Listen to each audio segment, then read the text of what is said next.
જેતપુરના ટાકુડીપરા વિસ્તારમાં રોકડ અને સોના ચાંદીના ગરણા મળી 1.50 લાખ રૂપિયાની ચોરી કરી ગયા અંગેની જેતપુર સિટી પોલીસ મથકમાં ફરિયાદ નોંધાઈ હતી। જે મામલે પોલીસે તપાસ કરતા દિયંડા ગરબા હાથફેરો કરનાર ભાભી તેમજ તેમના પ્રેમીની ધરપકડ કરી છે। હાલ સમગ્ર મામલે પોલીસે વધુ કાર્યવાહી હાથ ધરી છે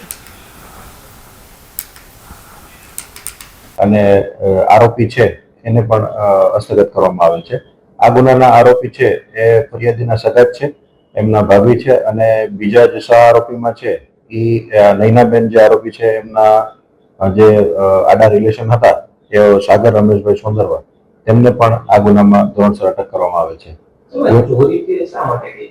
આ ચોરી છે એ નૈનાબેન જે ગોહેલ છે તેમણે પોતે પહેલા એમના જે પહેલા જેની સાથે આડા સંબંધ હતા સંદીપ કરીને, તેમના નામે એક મુથુટ ફાઇનાન્સમાં ગોલ્ડ લોન કરાવેલી હતી।